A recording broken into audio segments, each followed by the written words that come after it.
Hello and welcome to TV Chef Fantasy League. I'm your host and commissioner, Sierra Cato, here with my co-host, Mike Caballon.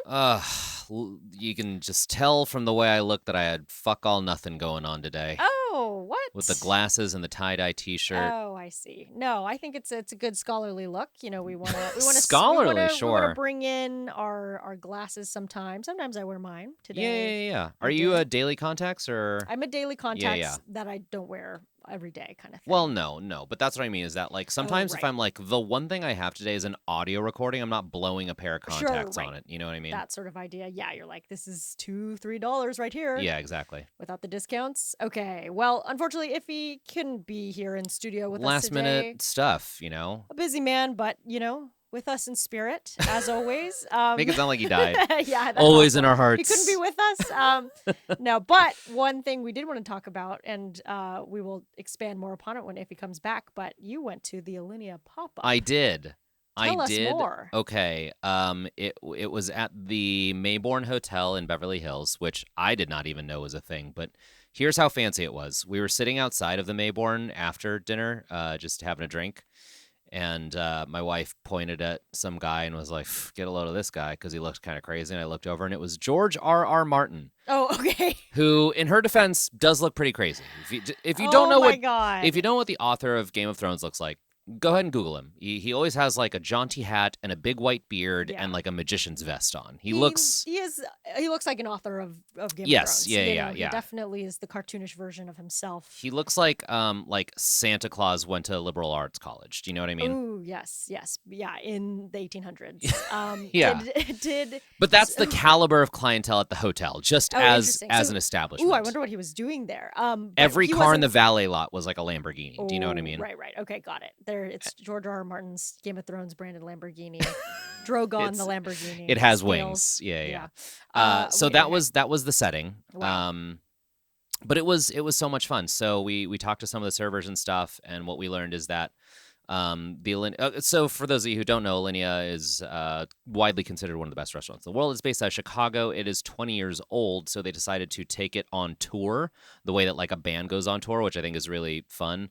They did a residency in Miami, and this is their LA residency. After this, they go to Tokyo, and I believe they just announced that after that they're going to Big Sky, Montana. Ooh. And they're just doing a couple weeks in every city. And they are changing it up every time. So what they did here in LA is not the same that they did in Miami. It's not the same thing they'll do in Tokyo. Wow. The LA experience was roughly themed around movies. Ooh. So there were, quote unquote, 8 sort of films they were paying homage to. I say quote unquote because some of them were really loosely just like, you could have called it 7. You know what I mean? Okay.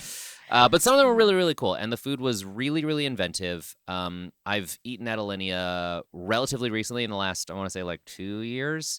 And there were a couple dishes where I'm like, oh, I remember this. And the servers did say it. They're like, oh, if you've eaten with us recently, some of like the greatest hits are here. But a lot of them were like invented just for this version. Oh. It was so magical. It was so much one of the most fun dinners I've had in a long time. They did a lot of work with like the spaces. Do you know what I mean? Oh. It really is. It like, I hesitate to say dinner theater because when you say dinner theater, you think of, like a shitty murder mystery in like Connecticut. Oh, sure. I was thinking of like standing on the table singing. No, yeah. There are no performers, okay, but they do like create this environment that does feel immersive in a way where it's like, oh, this does start to get you out of your head about like what a restaurant could be or should be. Do you know what I mean? Oh, cool. Because both the food is being fucked with and the environment's being fucked with. And not in like a haunted house kind of way. Nothing is gimmicky, but it is just like, oh yeah, just like the way that the lighting change in one of the, you know what I mean? It's just like, yeah, lighting changes really does affect like how you're experiencing your food.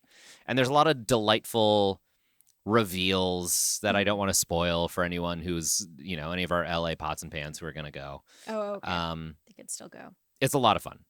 Oh, yeah. Iffy didn't even have a ticket prior to like earlier this week and just randomly logged on and was like, look, someone dropped this. I'm going to get this ticket. Yes. So we'll hear more of what he also, I mean, it was funny because he texted the group like, oh my God, no spoilers, but holy or whatever, holy shit.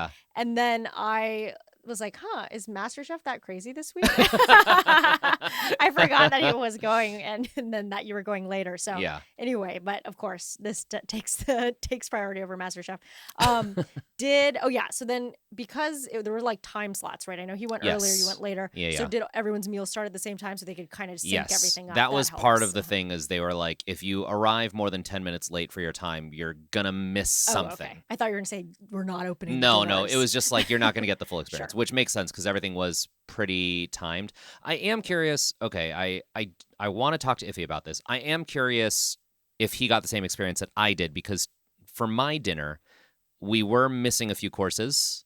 According to what they gave us a printed menu, and at the end of the I'm glad I missed courses because it was like too much food. But by the end of the night, I was like, these 2 or 3 courses never made it to the table. And then there were a couple other courses that like were switched. Like it said this dish would be in this course and this dish would be in this course, and they flip-flopped. Oh, interesting. So I was like, I don't know if they're kind of just like changing the menu on the fly or if there were like problems in the kitchen. So I'm curious to like compare specific notes with Iffy, which maybe we'll do on air. Maybe we won't. I don't know. Yeah, I mean, that's interesting because I feel like I would pay close attention to the menu and be like, okay, this one's next. And if it was different, I would be a little It did throw me a couple disappointed. times where I was like, oh, okay. Like it would be like a skip dish and then a couple dishes later it would come out. And I'm like, I guess it's just out of order. But then something would get skipped and then we would just go way past it. And it's like, it's not coming back, is it? And then at the end of the night, I'm like, there were like 3 dishes that I did not get. Oh, interesting. But and you didn't again, get something different? very full. Okay. No, Okay. yeah. But Well, you there didn't were a eat it. couple substitutions. There were some where okay. it was like, the menu says like a sea bass, and they actually gave us sable fish, which is like, great. I'm sure that's what looked good at the market that morning. I'm fine with that kind of substitution. Nice. But wholesale dishes being missed, I was like, I wonder if it's like they jettisoned it from the menu, but they didn't have time to print out new menus because the printed menu was like a booklet. It was like a full thing. Damn. You know what I mean? And I'm like, the printer can't pump out 200 more of these. You know what I mean? So, I'm curious to hear what Iffy's experience is like. But that being said, it was magical. Sounds amazing. Yeah. Well, okay. Yeah, very excited to hear the 5 p.m. point of view. That was when Iffy went, if anyone was wondering. But okay, cool. Well, very awesome. That, I mean, in particular, it seemed like I like Googled Alinea because I didn't know much about it before learning about it from Top Chef because like Chef Sue on Top Chef Wisconsin worked there, and we talked about it having eaten there. And I feel like the first Google image that pops up or the second is like stuff on the table that's like spread out on the table. That is one like, of their, they sort of like pioneered that. Okay, cool. Yeah. Very cool. Well, can't wait to hear more. Moving on to some one email we got from Potterpan Laura. They wrote, I don't think anyone has mentioned the movie Chef 2014 yet. So much cooking happening in that one. Have you seen Chef? I thought that was going to tie into something, not just like, here's a culinary movie. Maybe because when we did fictional chefs. Oh, right. I was absent for that. Okay. And you didn't mention Jon Favreau's character from there. You guys messed up. I mean, I've actually never seen it. I don't think I've seen it. I've definitely seen like the clip where he's making pasta for Scarlett Johansson, and it's like, and she's like, now I want to sleep with you. And it's like, okay, maybe Jon Favreau. Yeah, okay. But yes, that's all I know about it. Yeah, here's what I know is that there is a themed truck inside of the Park MGM in Las Vegas called the Chef Truck, and it serves like the Cubano and stuff. And I actually haven't eaten there either, but I hear it's great. People like it. There you have it. We haven't discussed the movie Chef 2014 because we haven't seen the movie Chef 2014. Yeah, I guess that's why. We will do some research. We'll get back to you on that. Yeah. But always good to hear about more, fictional chefs or how cooking makes its way into, pop culture. Yeah, because I do feel like just in the last couple of years, if you're reading like the Hollywood trades, because of The Bear, you will read these little stories about like TV shows and movies in development. It just in the wake of like, people want to see culinary stuff now, and they never come to fruition. We got the menu, which was kind of it. Yeah, which was great. Love the menu. That was a great one. Love the menu. Definitely talked to the menu, and there will be more, I'm sure. Yeah, but. Shall we move on to Macaron Mayhem? Oh, sure. This week's episode of MasterChef, Dynamic Duos, episode 11, or week 11, is Macaron Mayhem. So your team Macaron, because they talked about macaroon versus macaron.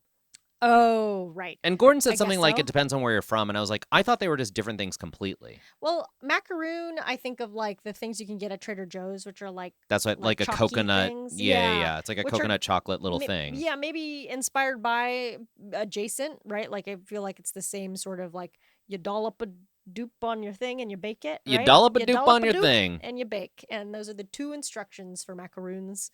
But macaron, of course, is like more the sandwich feel. I'm sure Yes. that's If how you're they a say pastry it. chef or an etymologist or a pastry chef with an interest in etymology, Mm. please let us know how and why those two words are Yeah. so similar and yet the end product is so different. Yeah. Yeah, let I us know. also I should have brought this up 10 seconds ago, but we also got an Instagram DM from Oh. a Potter Pan, Court, who said, I'm a week behind, but I think it's wild there hasn't been a Midwest season of Top Chef outside of Chicago. In particular, Oklahoma City had 6 James Beard finalists this year, along with the Whoa. expansion of new restaurants from bigger Michelin-starred groups like Id Est. If they branded it Midwest, they could bounce to various rising cities without dedicating a whole season. We could see OKC, KC, St. Louis, Indianapolis, and more. I think this is a very good point. Yeah. Yeah. I don't think they should do a Midwest because that's sort of like gives short shrift to each of those cities. Sure. I do think you could do a whole Kansas City. You could do a whole St. Louis. Do you know what I mean? I mean, oh yeah, definitely. Yeah. St. And I Louis, you think, got your what's the name of that cheese on the pizza? Do you know what I'm talking about? oh no, I don't know. Cheese Okay, pizza? there's a certain kind of like processed cheese that is endemic to St. Louis. Oh. I forget what it's called, and they put it on their pizza, and it is pretty good. You've got your toasted ravioli, you've got your gooey butter cake. St. Louis alone could carry a whole season of Top Chef. So I do feel like it is crazy that they haven't really touched the Midwest. Provel cheese. Thank you. I just googled St. Louis processed cheese. And that's how top you didn't. response. Yeah, you didn't have to dig around in the Google results. I mean, even AI Overview came up with it. That's one of those little. Wrong. Yeah. Normally that's so wrong. Okay, so Provel cheese. Yeah, they could do a lot there. I mean, I'd love to learn more. Yeah. I've seen the arch, but I want to know more. Yeah, What's yeah. happening under the arch? outside of the OKC, I arch? think that's a good choice. You got a lot of Definitely. James Beard nominees there. Yeah, who knew? Learn yeah, how to that's cook a some good- meth too. Oh, great. That's yeah, the other that thing I would be a associate good with OKC. episode. One episode dedicated to that. That's it. Yeah. But yeah, I think because that's a good way to look at what cities are probably popping. It's like look at the James Beard Yes. Awards, and obviously they have the connection there. So Yeah. I think all these things would be great. I mean, Top Chef, I guess it's a combination, it sounds like, of not only the food makeup and the chef makeup, but also like who's willing to be okay with them filming there. Do they have any tax incentives? Can Oh, they give us sure. any, Yeah, that makes sense. I So didn't think I'm about the sure- business end of it. Yeah, I'm sure they kind of have to hold out. I mean, gosh, and I think just it's such a heavily advertised or whatever product placement show. You'd think that it's probably free to make, but I guess it's probably still quite expensive, as everything is. And who knows what the future of television is. Good wrap Good. up. Yeah, I'm glad we zoomed out to that eventually. That's always where all conversations lead. But all right. Thank you for writing in, by the way. Yes, Court. We appreciate it. But yes, back to MasterChef, our favorite, in this case, Australia, our favorite locale. So yeah, we have Macaron Mayhem. We don't know exactly how to pronounce it, but we see them immediately enter to see 3 tall towers of macarons, each with 2 flavors on it, which is what they will have to do eventually. The judges really emphasize the technicality of making these, and as I mentioned last week, it is from experience a lot of work, and it does take a lot. My mind is blanking. You brought this up last week? Oh, sorry. Have I you just tried making mentioned, these? Yeah, that I tried making them with my sister. She bought like the whole thing. Okay. I the do remember this now. molds. Yeah. I think it came with the circles on the pan, on the baking sheet, just like they had, which so you're not making it too big.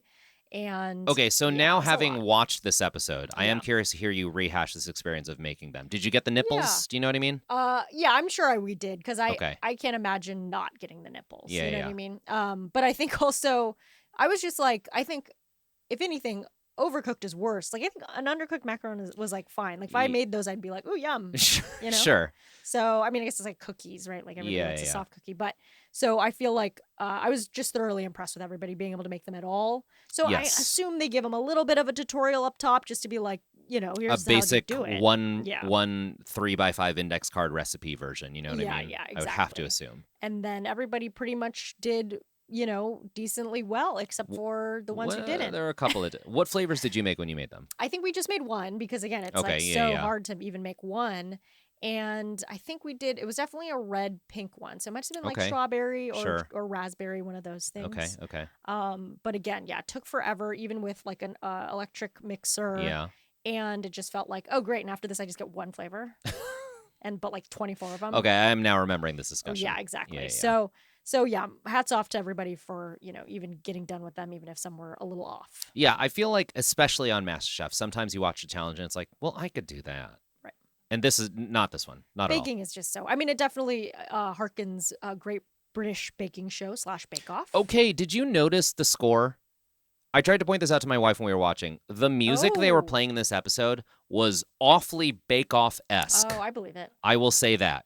It had the jaunty strings and the like glockenspiels, and I was like, I see what you're doing here. Glockenspiels. Yeah. Wait, what is a glockenspiel again? It's like the like a xylophone. It like sounds like bells. Yeah. Okay, got it. So yeah, there were. I mean, you gotta. That's the popular show, MasterChef. I'm just shocked that they were so forward about like, or I mean, maybe that was sure. just the music director like giving a little wink to the audience, like, hey, we're doing a You baking guys like challenge. this. But I was like, wow, this is really evoking Great British Bake Off. Right, without treading too closely into that territory. Yeah, I mean, having like the towers, the pyramids, and then I think everyone kind of saw how big it blew up and needed to glom onto that, which is why we watch it, for this podcast. We're riding the We coattails. love it, Yeah. but it's also so wonderful. And but yeah, MasterChef clearly does not have the viewership, as we also notice. People don't like to listen to us as much during MasterChef. That's true. If you're listening to us right now, thank you, because the listenership, I don't know if it doubles or triples. I don't have the numbers in front of me, but it significantly rises during Great British Bake Off. So if you're still listening right now, you're a true fan and friend and Potter Pan. Not one of these fair weather ones that just sticks around for Great British Baking Show. Okay, so back to our towers. So it turns out they don't have to make one of those tall towers. They bring out a slightly smaller one. It's still a lot. I know, but it's like, why? I guess it's like the tall tower. It does look better on television. It looks cooler, but I'm still like, the smaller tower was not that big of a constellation. They're like two flavors, and you got to make, what was it, 80 of them or something? I was like, that's still a fucking lot. It's a lot. Yeah. And crazy. So they bring out the smaller one. The challenge is they have to make one of those towers, 2 flavors on the tower, identical in shape and color. That comes up a lot. The winner gets the final advantage in this season, which we never find out in this episode what that advantage is. We do in the preview for next week. Oh, right. Okay. That was what it was. Yeah. Okay, so I think they get to be captains. They get to choose their team because the next one is the final team challenge of the season. Got it. Okay, so that is a good advantage. And it's next week is a barbecue challenge, and they were like, we invited all these barbecue aficionados, and I'm like, look, if there's one thing Australians can do, it's grilled meat. I don't doubt that. But when you think of American barbecue, I'm like, oh, they're going to bring people from Texas, from North Carolina, from Kansas City. And it's like, it's weird to just be in a completely different country and be like, these experts. And it's like, it's very different. with different standards, you know? Yeah, we'll see. But yeah, you're right. They do barbecue, so that's good. Yeah. And then the worst macarons of this challenge will go home, and that does happen. So we kind of start off, everybody's a little nervous, a little technical stuff. Jesse and Jessica clock that Adam and Joel are also doing strawberry cheesecake macarons. That's right. They're kind of deciding on their flavors. Uh-huh. I feel like from the top, okay, we kind of, everyone seems generally like worried, but they're picking their flavors. They seem pretty like, it's kind of nice to come away from the pressure test where pressure test is like just the weak one. Yes, yeah. And then now we have like Jesse and Jessica who are always on top of it. We've got Julio and Rachel who are always on top of it. But Timothy and Athena, my people, they're struggling this episode. We actually see more struggle from Azu and Javier, which is more of a misdirect. Yeah. Okay. Let's go through them one at a time because I feel like I have different thoughts about all these people. Okay, cool.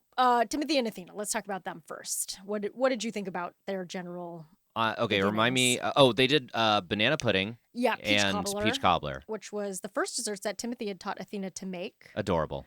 So that's cute, but they struggled with the sizes. They struggled with, and they're cute. I mean, look, this whole time they've been newlyweds. They've been really cute together. They joked at the beginning of this, like, oh, we recommend every newlywed should go through this and really test it, so they've got a sense of humor. Yes. And they've really seemed to have emerged stronger. Memories to last a lifetime. Yeah, This is a good foundation for a marriage. I was bummed they didn't have time to do individual banana slices on every banana macaron because I was like, that is kind of a good idea. It's cute, but I also wondered, like, would it prevent the fusion, the stickiness? Well, okay. adhesive. Yeah, they didn't say how they would do it. In my head, I was like, oh, are you doing it like the way that sometimes when you buy a macaron here, it's like got like a little touch of gold leaf on it. You know what I mean? Like on the side of it. Oh, like on the outside. Yeah, not on the Ooh. inside of the cookie, but like if you imagine it like a burger, like the way you put a toothpick into a burger. You know what I mean? Okay, yeah. Like, could you like shove a toasted banana Oh, slice? you're like, it's like sharp. Yeah. Okay, I was thinking like it's just a banana slice, like you slice it off fresh. I would think you would have to do something to it because otherwise it would turn brown and then it would just look gross. That's good too. Yeah, Yeah. I mean, because the fresh banana slice, I was thinking they're putting it in like a slice, like another patty in there, like another piece of yeah. lettuce. That's another option is to but go then inside the sandwich. I was worried that would not stick, right? Then the sandwich component would like fall off one of the Which buns. also I think was not a huge concern for a lot of these contestants who did like a classic buttercream that just sort of like flopped out of the middle. Sure. I'm like, there should be something a little more viscous in the middle. You know what I mean? Oh yeah. Like I think some people put some jams, but yeah, Yeah, a jam, a chocolate ganache, something like that. That's what Oh. works in the middle of a macaron. But people who did just like straight up buttercream, I'm like, that's not. I don't want buttercream in a sandwich Right. form. You know what I mean? I guess that was their trouble with the peach cobbler. It was like butter. They were like, it just didn't taste like peach. Butter, whipped butter. As much. So they liked the banana one. And actually Tiffany was the one who came in and was like, okay, let's not do the slice. You don't have time. Like, let's just mix it in, fold it in bits. And like that worked for them. So that actually was great advice. Yeah. But unfortunately their peach one was bad. And then their sizes were the solar system. That was really little Pluto. You got a little, Yeah. well, Pluto's been excommunicated as a planet, but still in the solar system. You've got Saturn. Sometimes I'm a little like they're picking on them. This is mean, but in that scenario, when he literally laid out like 9 different sizes, I was like, that's helpful for the viewer at home to see. Yeah, I was surprised. They didn't really show him piping the shells. I guess they were saying, they were kind of worried on time, but like, for instance, when they showed Azu and Javier piping, it looked bad. But I guess they were able to flatten it enough gravity, you can pull it down, and as long as the consistency is good or whatever, the texture of the piping shell. But yeah, when they first put it down, I was like, oh, it's really tall. And it doesn't look good. So anyway, theirs turned out fine. But Timothy and Athena, so not so great. Not great. Jesse and Jessica, they're like always on it. They're really strong. They're really coming out on top here.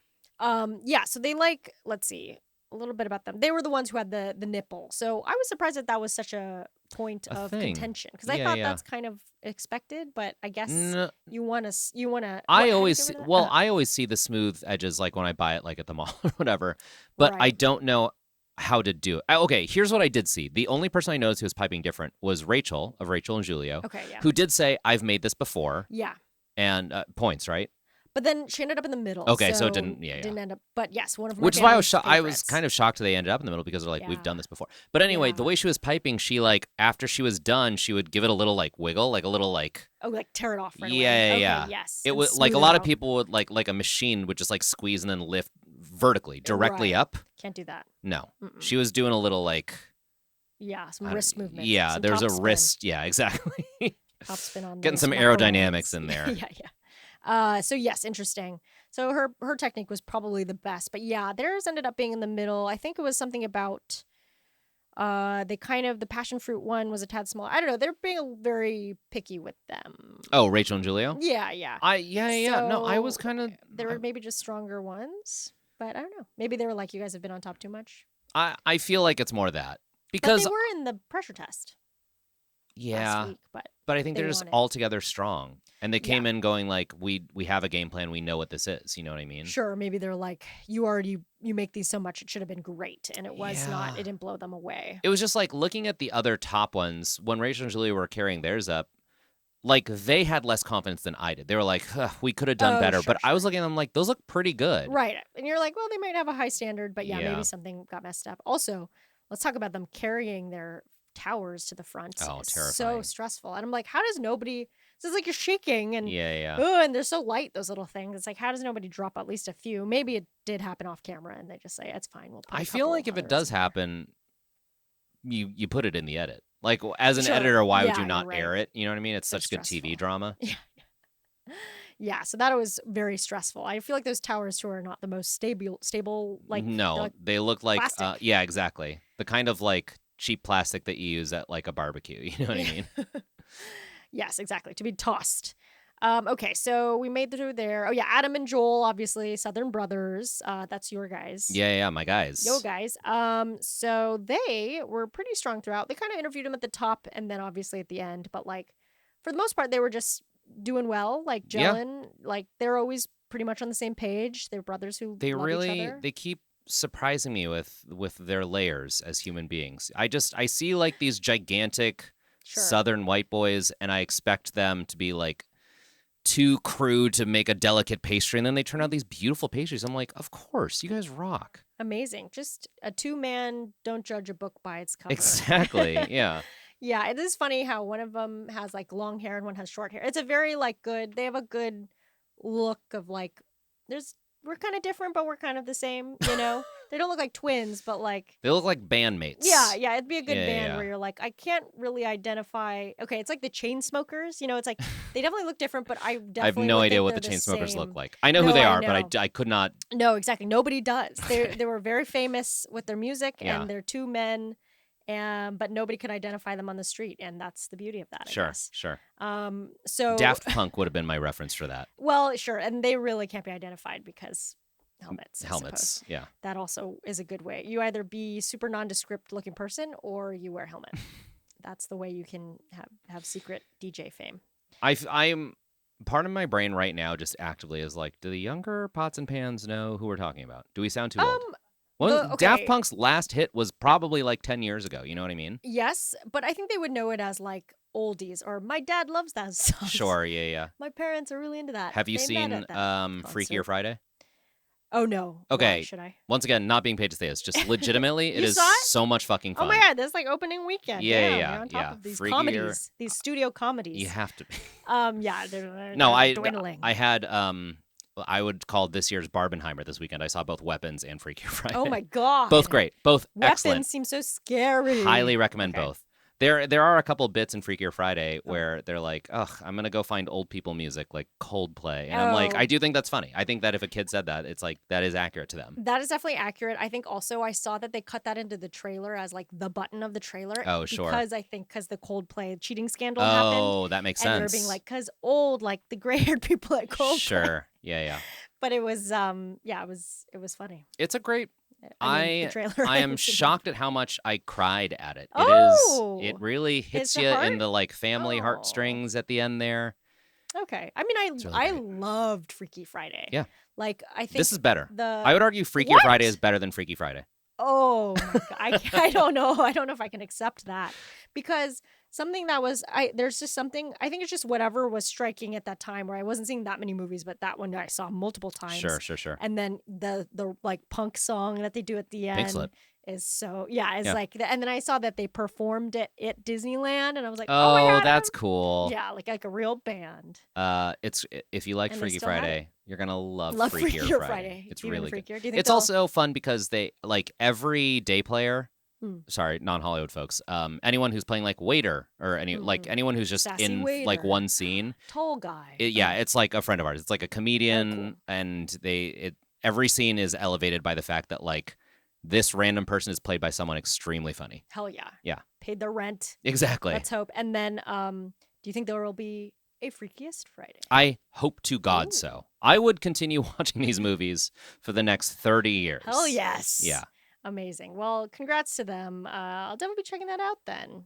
Because and then you said weapons. Great in a different way. Oh gosh, that just every time it's like a child's voice narrating the trailer. I'm like, it's the best. No. It's the best. Can't be doing that. It's so much fun. Okay. If you liked Barbarian, same writer director, Zach Cregger, former comedian. Whoa. They always are. The best ones are. Comedy and horror are the exact same thing structurally. Okay. If you can do comedy, you can do horror. Anyway. Well then, time for the horror podcast. Okay. But yes, fascinating. How do we even talk about Freakier Friday? Music, old people. Oh, okay. Yeah. Music. Yeah. But why are we talking about music? Oh, because baking. Okay, great. Let's just go back to the teams. My brain doesn't work, but yeah. that's okay. Okay, so Azu and Javier, we should address the debacle that was them. That ended up being a bit of a misdirect. They were just, they were just really into their chocolate flavored. Like actually, when they interviewed them initially, it was like, Yes. whoa, those two flavors sound great. I'm Remind me what very their flavors were impressed. again? It was Oh, chocolate and strawberry, right? yeah, Yeah. basically.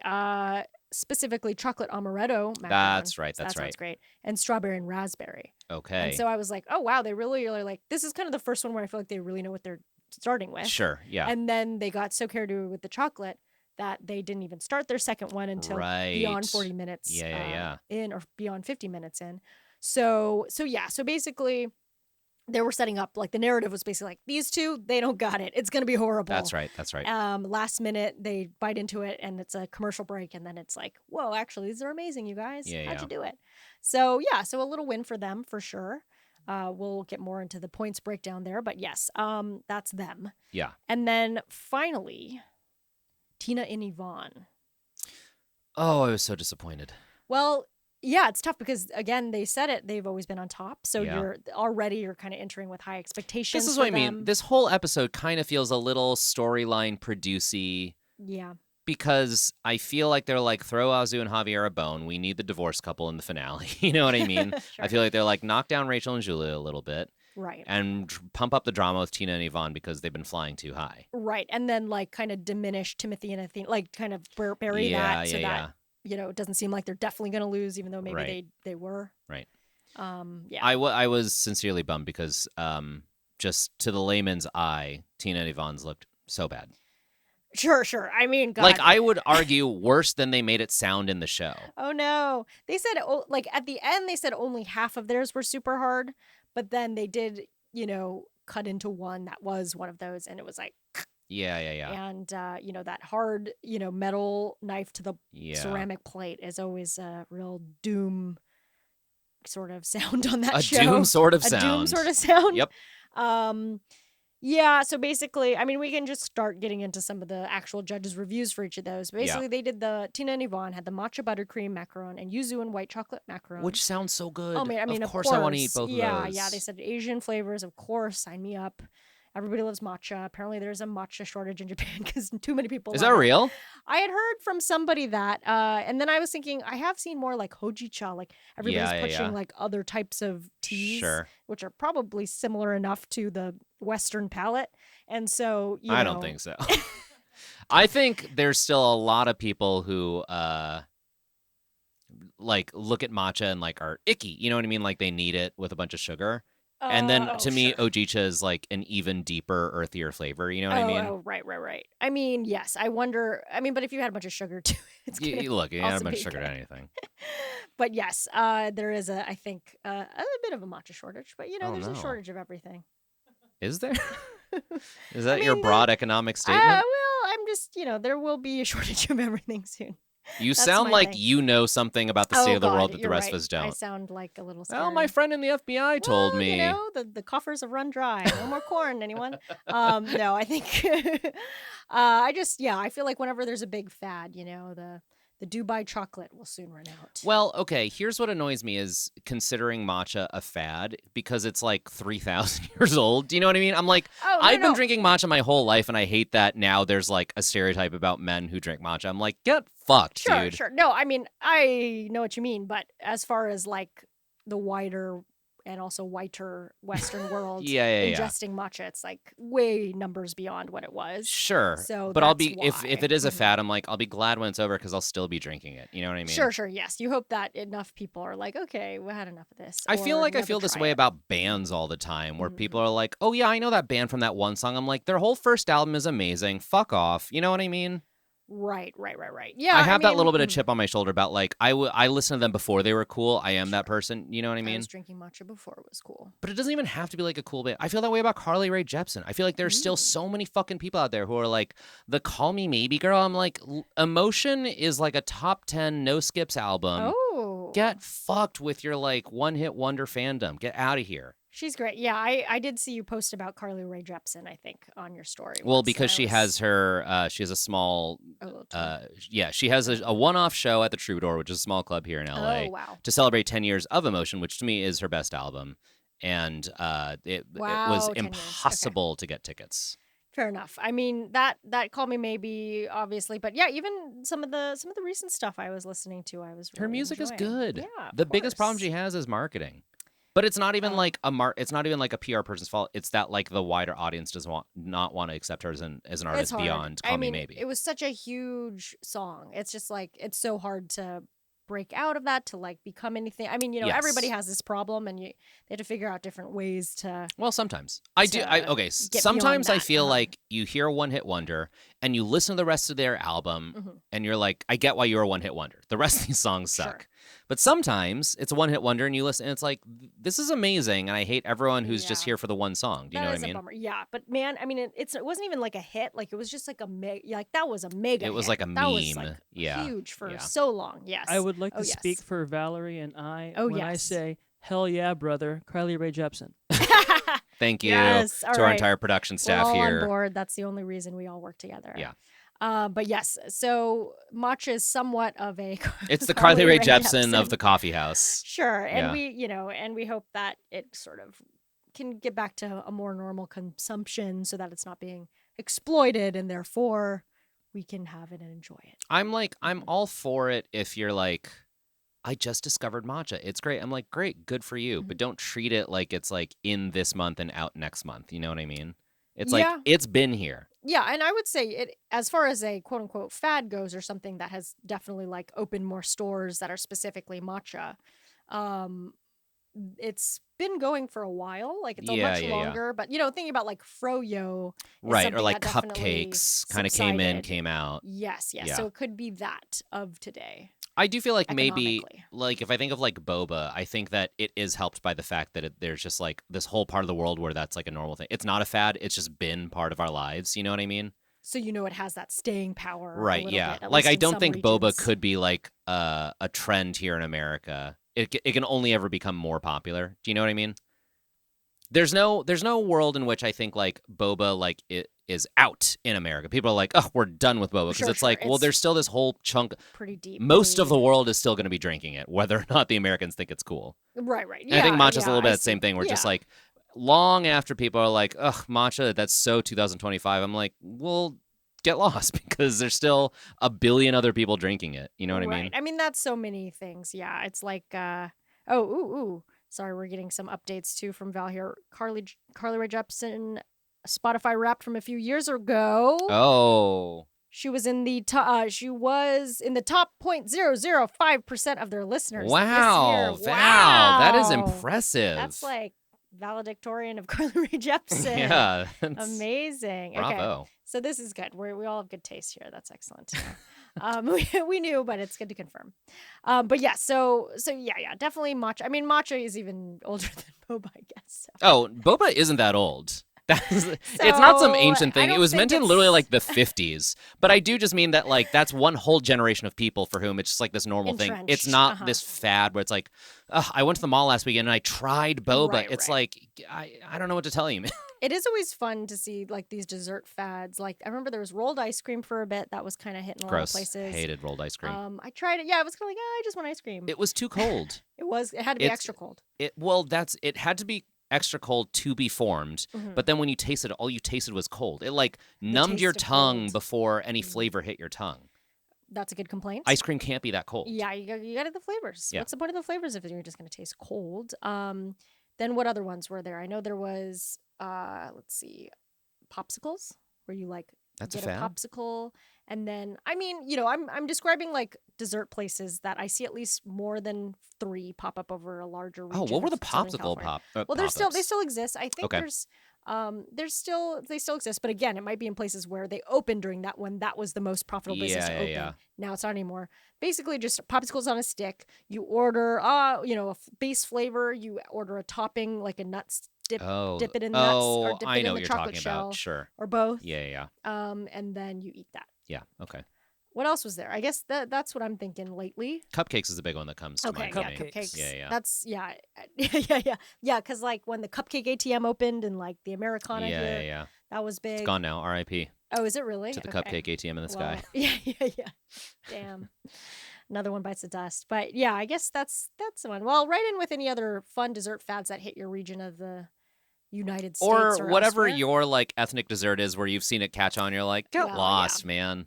I mean, definitely. I want to be clear. that's It's not like everything. I don't want people eating my ethnic food. I think it's great to share Mhm. your culture with other people. It's the commodification of it, of being like, I, a white person, have discovered matcha. And it's like, no, you Well- haven't. Get fucked. That happens a lot. Yeah, you bet I find these. I always click on the company Instagram to see who they are. When Yeah, when yeah. the matcha one opens up, we made sure to get clean sort. You know, the clean thing Yes, is yeah, big. yeah. This is the We made whole. sure Have it's you not seen? dirty and dirty like you ate? Have you seen the clip Yeah. of Simu Liu on the Canadian version of Shark Tank? Oh yeah.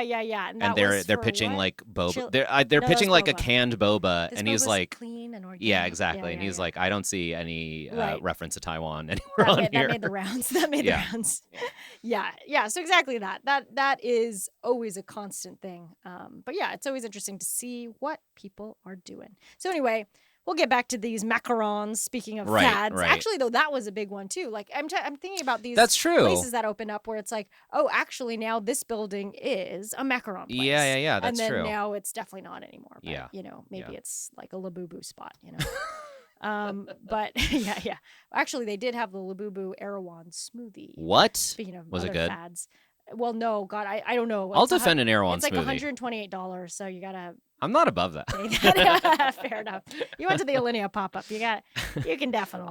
I reserve my right to spend my money however stupidly I Yeah, want to. fair. Look, Fair. you spend your excess money on whatever stupid things you want to. I'm not going to judge. I'm here spending it on crazy food. Exactly, and what a great experience to have. And I think you get to keep the Labubu. It's like Oh, it came with a Yeah, Labubu. the Labubu's there. And For you some get the people, that's just like smoothie. the economically feasible way to get a Labubu. Yeah, sure, depending on which Labubu, right?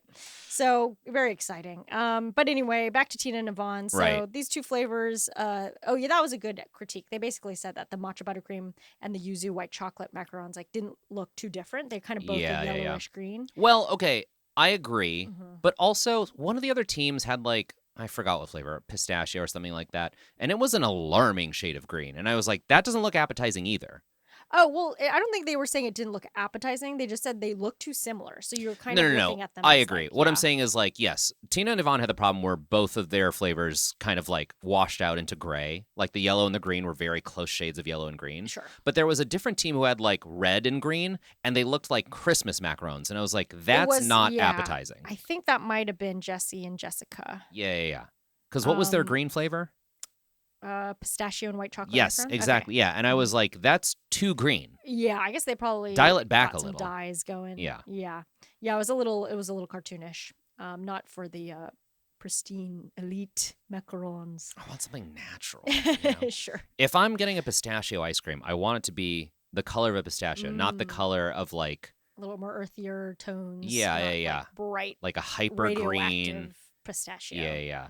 There's an ice cream place here in LA called Afters, which is very popular. Oh yeah. And I do think their ice cream is good, but they dye their ice cream such alarming shades. They have one called Cookie Monster that is like so blue. Oh. It is yeah. the shade of blue that does not exist in nature. Do you know what I mean? Where I'm No. like, this doesn't. I don't want this in my system. I would just be worried. Yeah, it's gonna stay in my mouth. I'm gonna look stupid. Exactly. Yeah. Like a little kid who just finished their ice cream. You Yeah. know, not self-aware of their mouth color.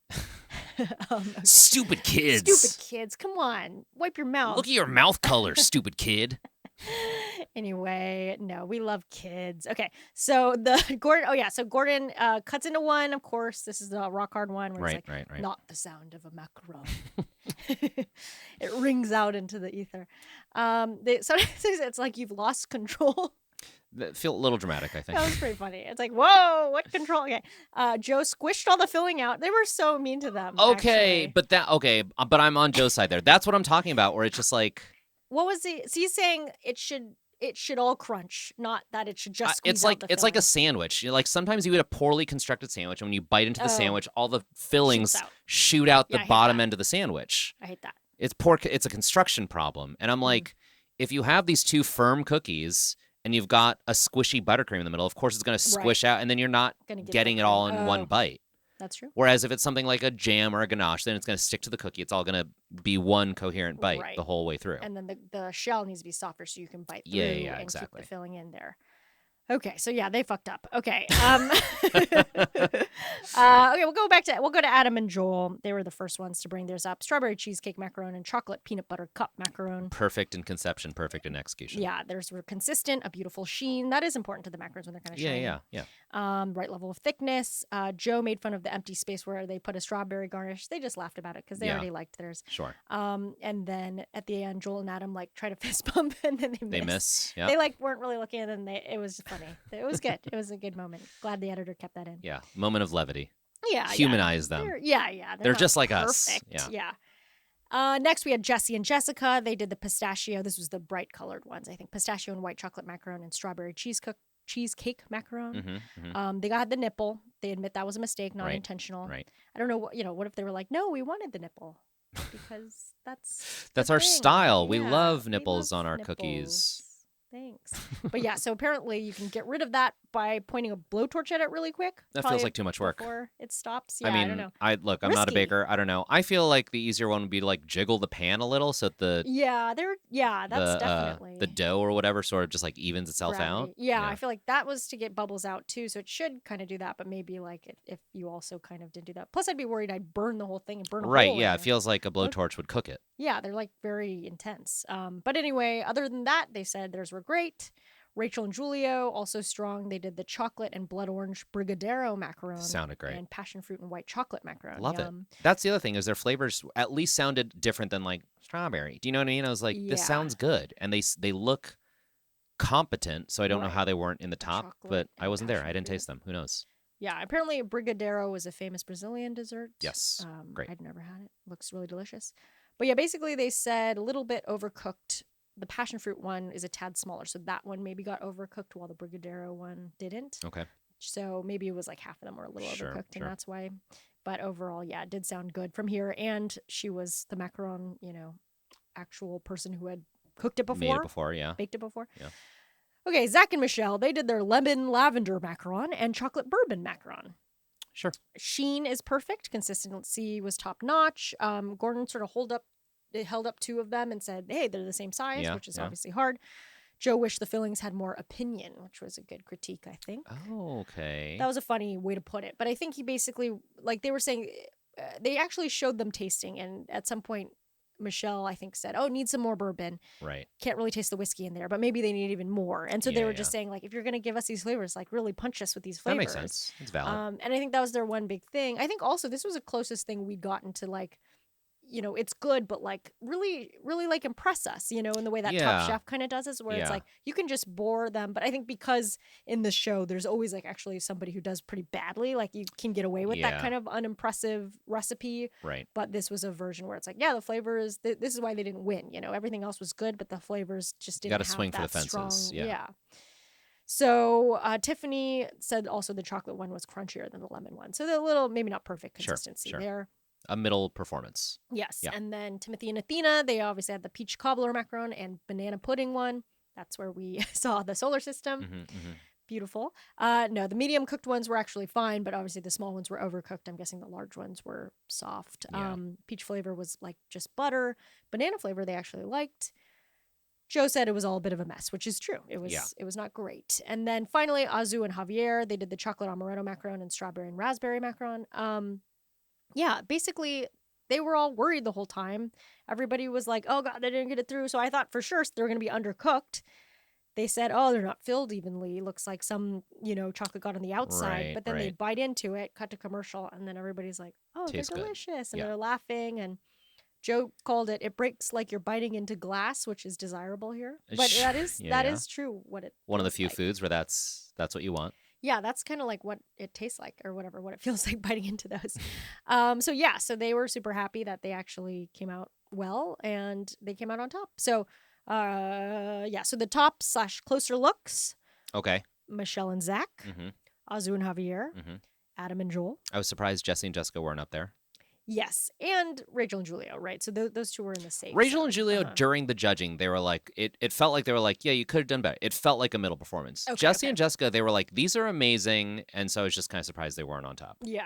I guess they just, that nipple really got in the way. It's the nipple. They hate nipples. So then the winner is announced, and for the first time, it's Adam and Joel, their first win. Wow. First time. Yeah.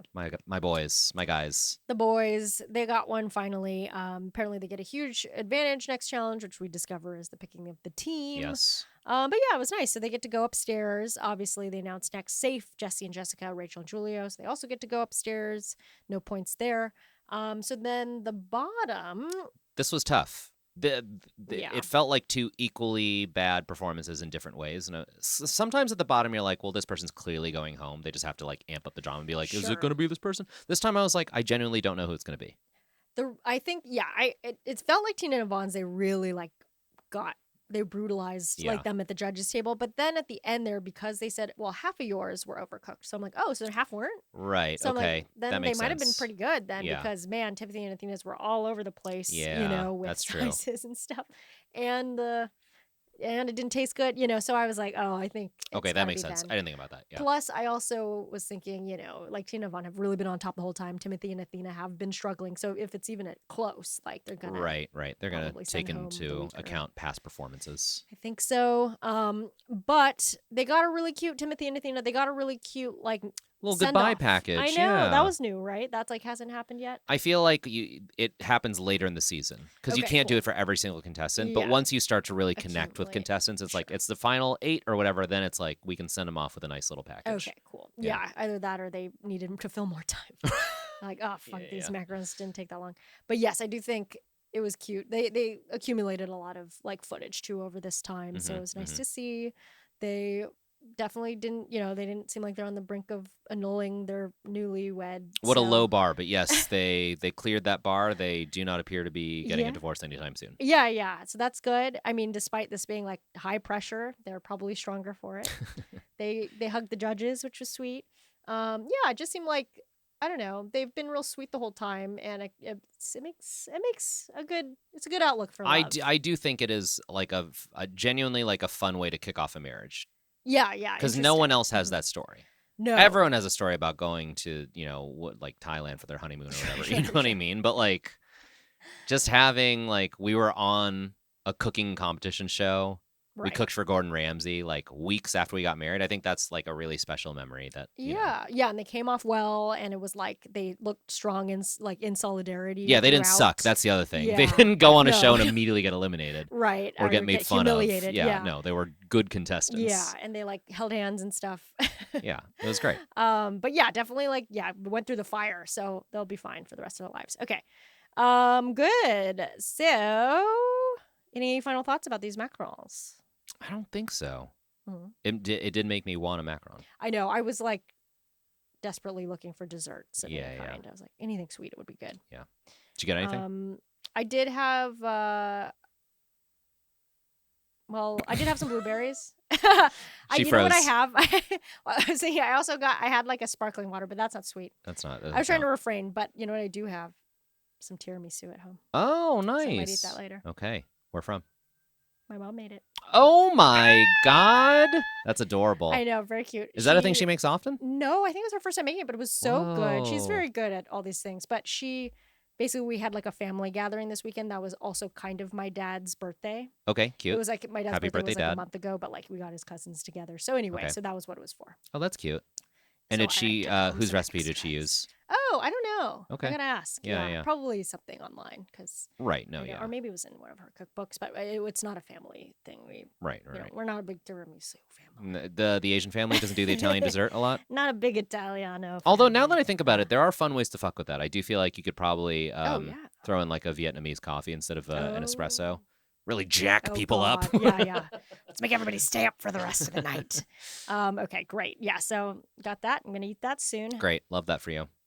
Got any desserts waiting for you? You know, today for the first time I was texting you guys. I was was a little late to the recording today Oh, because right. I went grocery shopping before recording, and Exciting. I tried Lazy Acres for the first time, of which there are only a couple locations in LA. Oh, But there's heard of one that. in Los Feliz. And so I went to Lazy Oh. Acres. It's a little like Whole Foodsy, you know what I mean? It's a little more expensive, Sure, a little more sure. like farmer oriented. Pretty good. But I got I like going to those kinds of groceries, like a Sprouts, you know what I mean? Lassen's? Yeah, also in Lassen's. LA. Anywhere that has like cool produce because it's fun to look around and be like, I haven't had this thing. Yeah, whoa, what's that? Never had this fruit. What's that guy? I got something called blueberry grapes. Oh, No idea. I'm going to try them when I get home. We'll find out. I bet that's good. I like both of those things. Yeah. How could they be bad together? Synergy. Yeah. Okay, very exciting. Well, we have all that to look forward to. So let's get to the points breakdown. So on top, again, we don't have too many points this episode, I would say. We got Michelle and Zach, Azu and Javier, and Adam and Joel on top, so they each get half a point. Okay. Adam and Joel win for a point. That's right, baby. That's all. So okay, perfect. That's it. And we're done. So this week, me and Iffy gain half a point. And I gain 1.5. Yes. Pretty good. Here we go. Adam and Joel. So I have 7 points. Okay. Mike, you have 12 points. Okay. And Iffy has 14 points. I could catch up. Oh, yeah. And it's going to be a team challenge next week. I lost somebody today, so I only have Zach and Michelle. So I'm like toast. Yeah. But team challenge, you can earn multiple points for just having multiple people on the team. So we'll see who Adam and Joel picks. Okay. They'll probably pick smart. I don't know. Let's see. You also have Tina and Yvonne. They might pick Tina and Yvonne. I hope so. And then, who else is left for you? I think that's it, right? Yeah, I think that's it. Because you had Ashley and Ricky, siblings were gone early. Darcy and Courtney, vegans, gone. Iffy has Azu and Javier, the divorcees. They've really stuck it out. We were very skeptical of them for a long time. Yeah. He has Rachel and Julio. Oh, and if he's in Jessica the best position, all top. He's got 3 teams. And then I have Zach and Michelle only. And, Oof. Yeah, because Timothy and Athena was my last one. Right. And then obviously Kevin and Trey. Kevin and Trey, early, not long for Tana this world. Yeah. Okay, so actually, Iffy is in position to maintain his lead for the rest of the season. Okay, really? Yeah. Okay, well. Look, we'll see. Fine. We'll see. Anything can happen in Down Under. I still believe in Adam and Joel. Yeah. I mean, they clearly are great, gaining momentum. I think that's important.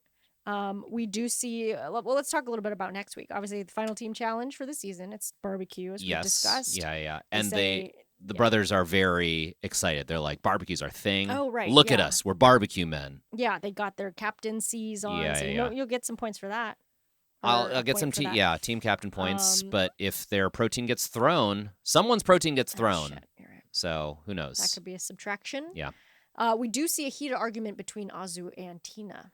Oh, that's right. So that's exciting. Okay, I can't wait for that. I think they might be on the same team. Okay, I can't. Just a little preview. Wait for that. All right. Well, any final send-offs, Mike, before we outro? No. Okay. Well, that's beautiful. I love you, Pots and Pans. Thank you, Pots and Pans. If you like this podcast, share it with someone. But also, please go to MaximumFun.org/join, where you can support us for as little as $5 a month. It really helps us out, please, and keeps us going. And we won't make fun of you for spending money on us in the way that we don't make fun of ourselves for spending money on food. Okay. If you have any thoughts or suggestions, drop us a line on Instagram at TV Chef Fantasy League and follow us, or send us an email at chef@MaximumFun.org. If you're doing your own MasterChef Fantasy League with friends, please tag us and tell us how you're doing. For full, unedited episodes, you can check us out on YouTube. Thanks again to my co-hosts, Mike Caballon and Iffy Wadiwe, who will be back next week. TV Chef Fantasy League is a Maximum Fun production. Our producer is Valerie Moffat. Our engineer is Gabe Mara. Our theme song is by Dylan Van Auken. Our artwork is by Sabrina Volante. Follow us on Instagram and YouTube at TV Chef Fantasy League.